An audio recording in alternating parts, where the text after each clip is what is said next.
Today on AI Applied, we want to talk about AI agents and the future of work. I'm flying solo today. It's just me. So if you are here for the sound of Jaden's voice, you are going to be sorely disappointed, my friends. But let's jump into it because this is what's so interesting to me. Jensen Huang just recently had this phenomenal podcast, and I'm just going to share my screen here because I want to show you this article. And what he's talking about is that he wants Nvidia, which is the massive company that he has, which is one of the really foundational companies for creating AI and chips and everything else. He wants it to be not just a 50,000 employee company, but he wants to have 100 million AI assistants. In other words, AI agents. And why is that critical? Well, it's critical because AI agents and AI assistants are the hot thing, right? There's just tons of VC interest in them. Every other company is going after these assistants. Everybody is trying to build these things out. It is the hot buzzword. But what I think that we're really missing from this conversation here is understanding what this is and why it matters. And so here's why I want to focus on it, because this is AI applied, and we want to think about how this applies to you and to your company. And very specifically, I just came back from working with a senior leadership team, which is, I get to do a lot, but we really focused on something very specific, which is how do you create a 1, 2, 3 year strategic plan, understanding that the technology is moving so fast, it's almost hard to understand where this is going, right? So this is no longer linear growth. And when we grow to this big, here's how we'll be, doing this. And what do we think tech is going to look like in the future? And what do we think the future of this product is going to look like? That is old news. Right now, we are dealing with a hockey stick of a curve in terms of exponential growth of AI systems and the way that we interact with those systems. And today, what I really want to focus on just for a minute is to think about how you can think about that for your company. I'm going to give you some ideas about how to sound super smart to your boss around this. But first of all, back to Jensen Huang and AI agents. If he is talking about having 100 million AI assistants, then he is talking about, first of all, just outsourcing a tremendous amount of work. Now, this will obviously, in the beginning, be repetitive tasks and things like that. But in the future, if we look at how OpenAI sees agents on its way to AGI, or artificial general intelligence, they think that level 5 of AGI, level 5 of when we're going to reach super intelligence, and that's the top of the pyramid. What they believe is that it will sort of look something like AI agents running an entire company. So you might have one master AI agent running a lot of other agents. And then that's how somebody like Jensen Huang can say 100 million, because there's essentially these things don't get tired. They can think constantly. They can iterate constantly. But here's where I want to caution us. Number one, where are we with AI agents today? Because you hear a lot of organizations like Salesforce and others saying, oh, we have AI agents now, or we're bringing out AI agents, or by the fall or by next year, we're going to have AI agents. Guys, you have to think about what that means. AI agents right now are not useful. They are not practical. Why is that? I don't know if you've tried any of these sort of like AI agents in any of these playgrounds or anything like that. But what you can say is, oh, hey, go off and create me whatever your product is. What's the problem? Well, the problem is actually pretty colossal. The problem is that the AI agent will go off and create whatever it thinks is best. It absolutely needs human interaction. It needs a human in the loop in order to guide its steps. So when AI just kind of tries to go from step 1 to step 10 without any interaction, you have no idea where this thing is going to go. That's why it's so critical as we're using generative AI as a helper and augmentation to what we do. We have to be involved in every step. This is why something like chain of thought prompting is so critical, because it maps out for you, okay, hey, ChatGPT, show me the logical steps that you're taking. And then when you see where it has gone off the rails, you're like, oh, you went off the rails in step 3. I wanted you to be more like that, right? So it kind of solves the black box problem by allowing you to see where generative AI might have gone off the rails. Agents are much different. Agents are something that, in theory, you can trust to take it from step 1 to step 10 to essentially a finished product.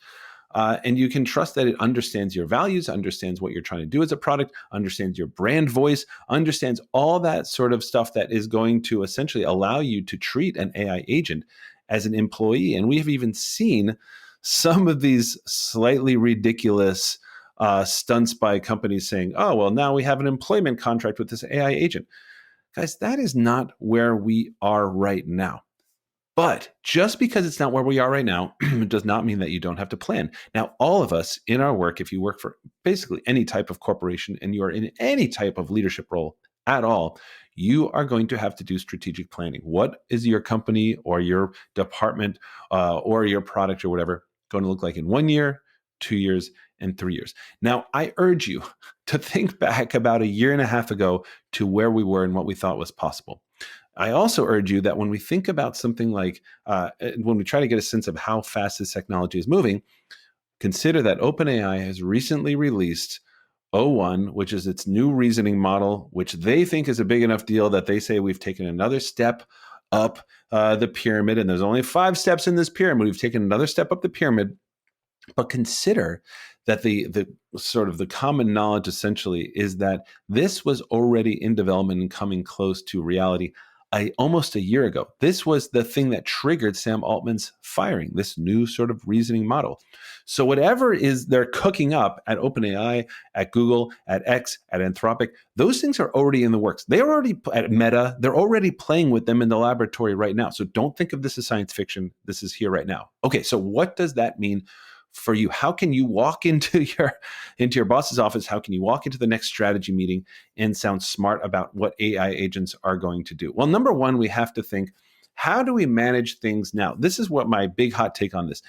I believe that we are actually going to need more micromanagers in the future. Now, I know that sounds super insane. Micromanagement, it's a pejorative term. Nobody wants to do that. But why? Why do we not want micromanagers now? Well, it's because it stunts the growth of your very human employees who need to be built up and who need to see the future and who need to be developed into people so that they can take on increasing responsibility and increasingly complex leadership roles.